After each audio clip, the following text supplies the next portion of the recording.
नमस्कार मित्रांनो, मी प्रकाश वडील तुम्हा सर्वांचं रिमॉन बाईकच्या आणखी एका ब्लॉगमध्ये स्वागत करतोय। तर एक जुगाडवाली आयडिया मला आलेली आहे आणि आपला हा पराक्रम या बाईक सोबत होणार आहे। सो हा ब्लॉग संपूर्ण बघा, काय आहे आयडिया आणि काय पराक्रम करणार आहोत हे ब्लॉगमध्ये तुम्हाला समजेल। सो चला ब्लॉगला सुरुवात करूया। मित्रांनो, जसं की तुम्हाला माहितीच आहे, आपल्याकडे ओला S1 Pro आहे आणि आता हिला खूप टाइम झालाय माझ्याकडे। सो हिचे टायर बघा, इथं विअर अँड टेअर होत चाललेत। पाठीमागचा टायर ऑलमोस्ट संपत आलाय हे बघा।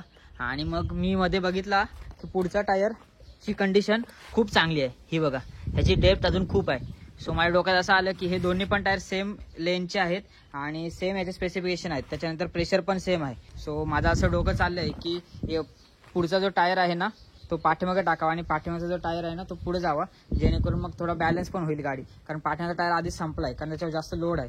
पण काय माहिती ह्यांनी अशी डिझाईन केली आहे की दोन्हीकडे सेम प्रेशर दिलंय, सेम टायरची लेंथ वगैरे दिली आहे। नॉर्मल युजली आपल्या बाईकमध्ये कसं असतं की पाठीमागच्या टायरला जास्त मोठा टायर असतो किंवा जास्त त्याच्यावर प्रेशर असतं त्याच्या टायरमध्ये, आणि पुढच्या टायरवर कमी वेट असतं, त्याच्यामुळे तिथं प्रेशर पण कमी असतो, 28-32 असं नॉर्मली असतं। पण ह्यांनी असं केलंय, पण ॲटलिस्ट आता जेव्हा विअर अँड टेअर, जेव्हा गाडी खूप टाइम चालवली ना, 2 वर्ष आता मला होत आली गाडीला, सो तेव्हा पाठीमागचा टायर जास्त गेलेला आहे आणि पुढचा टायर कमी गेलेला आहे। तर तुमच्याकडे पण ओला S1 Pro असेल ना, तर तुम्ही पण नक्की सांगा कमेंट करून की तुमच्याकडे पण असा प्रॉब्लेम आहे का। सो आता मी एक पराक्रम करतोय की पुढचा टायर ओपन करतो आणि हा टायर पाठीमागे टाकूया आणि पाचचा टायर पुढे टाकूया, बघूया आता हा सक्सेस होतोय की नाही प्लॅन। चला ट्राय करूया, सक्सेसफुल झालं तर ओके, नाहीतर मग काय फेल, मग परत आहे तसं लावायला लागेल। तर सुरुवातीला आपण एक कॉटन घेतलाय, त्याच्यानंतर WD-40 नट लूज होण्यासाठी, त्याच्यानंतर टॉर्कसाठी हा पाना घेतलाय, त्याच्यानंतर एलन की, आणि त्याच्यानंतर हे मेन आहे आपला, त्याच्यानंतर मग लॉक टाईट लॉकिंग करण्यासाठी। तर चला कामाला सुरुवात करूया। तर सुरुवातीला काय करूया, WD-40 आहे ना सर्व नटला मारून ठेवूया। तर सुरुवातीला आपल्याला 6 mm ची एलन की लागेल, त्या एलन कीने हे बोल्ट ओपन करून घेऊया। मित्रांनो, आपला पहिला टायर काढून झाला, आता 5 एलन कीचे नटबोल्ट होते बघा इकडे, ते काढलेत आणि मग हळूहळू पुश करायचा, बाहेर निघून जातो। हा इथे ठेवतोय आणि आता माझ्याकडे चॅलेंज असं आहे की हा जर टायर काढला मी, ती गाडी डायरेक्ट खाली येईल, कारण एका इकडे पण नाही ना, त्याच्यामुळे आता मला इथं सपोर्ट द्यायला लागेल। हे बघा इथे मला एक सपोर्ट द्यायला लागेल, ते सपोर्ट देतो आणि त्याच्यानंतर हा टायर काढतो। हा सपोर्ट थोडंसं वरती गेल्यावरच हा टायर निघेल, कारण पूर्ण याचा लोड आहे ना, तर हा फ्रंट टायर गेलेला आहे गाडीचा। मित्रांनो, आता मी काय केलं माहिती आहे का, रश्मीची हेल्प घेतली आणि पाठीमागच्या साईडला पुश केला हा थोडी, आणि मग इथे एक कलरचा डबा टाकलाय आणि मग हा टायर आता वरती आलाय हवेत। त्याच्यानंतर मग इकडे एक सेफ साईड म्हणून मी काय केलं, आपल्या इथं ब्लॉक होता ना, तो इथे एक रॉड आहे ना, ह्या रॉडमध्ये अडकवलाय बघा, जेणेकरून जी गाडी जर पाठीमागे आली पूर्ण तरी ह्याच्यात लॉक राहील आणि ह्याच्यावर बॅलन्स राहील, कारण इकडचा टायर काढलेला आहे। सो दोन्ही साईडनं सेफ केलंय। तर आता पुढचा टायर काढून घेतो। मित्रांनो, आता संपूर्ण नटबोल्ट काढून झालेत। आता हा टायर हळूहळू पुन्हा पुश करूया, जसं पाठीमागचा केला तसा, पण आता काळजीपूर्वक करावं लागेल कारण जास्त गाडीला सपोर्ट नाही।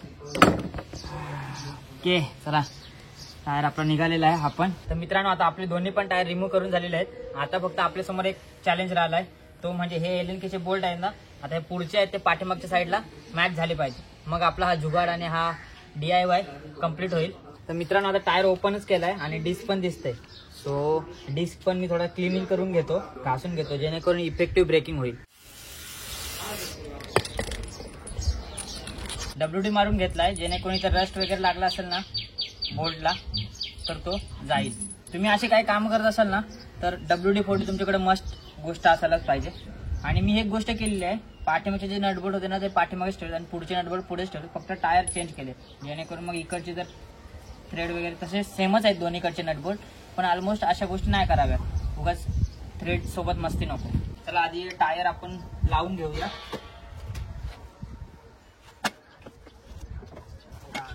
आपली एक गोष्ट राहिली, तर आता मला इथे एक चॅलेंज आहे, तो म्हणजे मागाशी मी जो डबा पुढे लावलाय ना, त्याच्यामुळे गाडी आपली अशी इथं खाली आलेली आहे, मग हा टायर लागणार नाही। सो आता आपल्याला पहिला पुढचा टायर लावायला लागेल, आधी पुढचा टायर लावून घेऊया, मग हा पाठीमागचा लावूया। तर चला आधी आपला पुढचा टायर लावून घेऊया।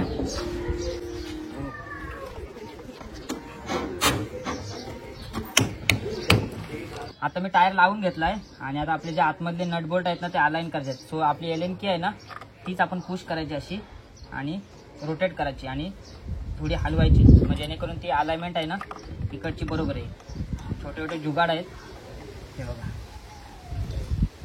परत टायर हल्ला आता बघा, रश्मी ब्रेक दाब. आपले अलाइनमेंट करून झालेले आहे. सो आपल्याकडे जो लॉकटाईट आहे ना तो थोडासा थ्रेडवर टाकूया जेणेकरून फिटिंग चांगली राहील. ठीक आहे. आणि सुरुवातीला आपण नॉर्मल एक पुश देऊन ठेवूया, पूर्ण टाईट नका करूया. आता आपला पुढचा टायर लावून झालाय, LNK लावले. आता तो आता मूवमेंट करतो ना, मग काय करतो आता हा डबा काढून घेतो आणि ह्याच्यावर टाकतो, मग नंतर नट फायनल फिट करून घेतो. आता आपला पुढचा टायर लावून झालाय. मग पाठीमागचा सपोर्ट तो पण काढलाय. आता पाठीमागचा टायर लावून घेऊया. आधी मी व्यवस्थित अलाइन करतो, पूर्ण हातोडी पण आणली जेणेकरून मग नंतर नटबोल्ट जास्त टाईट नको करायला.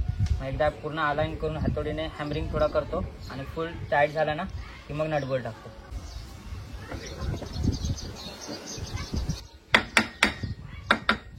पाठीमागचा टायर अलाइन होतच नव्हता, कसावासा आता झालाय. तो शेवटचा नटबोल्ट आहे तो पण लावून घेतो. नॉर्मल फिट करून ठेवलेत. दमवला, मला म्हटलं प्लॅन आता सक्सेसफुल नाही होत, म्हटलं झाला आला काहीतरी प्रॉब्लेम, पण अर्धा तास घालवला माझा. आता अर्ध्या तासानंतर कसे बसे ते अलाइन केलेत मी. फ्रंट वॉल लगेच अलाइन झाला. हा मग आता इथं सपोर्ट दिलाय मी आणि थोडासा बॅलन्स केली गाडी आणि आता मग फिटिंग करून घेतो. ऑलमोस्ट आपला प्लॅन जो होता जुगाड तो झालेला आहे. ओके. ऑलमोस्ट आता मला गाडी आधी जशी चालवायची ना तशीच वाटते, काही जास्त चेंजेस नाही वाटत. तरी पण मी आता एकदा हायवेला चालवल्याच्या नंतर मग चेक करेन. सो ऑलमोस्ट आपला जो जुगाड होता तो सक्सेसफुल झालेला आहे. आणि हा ब्लॉग तुम्हाला कसा वाटला नक्की सांगा, इन्फॉर्मेटिव्ह. आणि तुम्हाला ही एक आयडिया आली असेल, तुमच्याकडे जर ओला S1 Pro असेल तर नक्की तुम्ही पण असं, जर तुमच्याकडे टायरचा प्रॉब्लेम असेल तर नक्की करा. मी तर माझा सक्सेसफुल प्लॅन झालेला आहे. सो त्यासाठीच हा व्हिडिओ बनवला होता. भेटूया अशा प्रकारच्या आणखी व्हिडिओज मध्ये. तेव्हापर्यंत स्टे सेफ, स्टे हॅपी.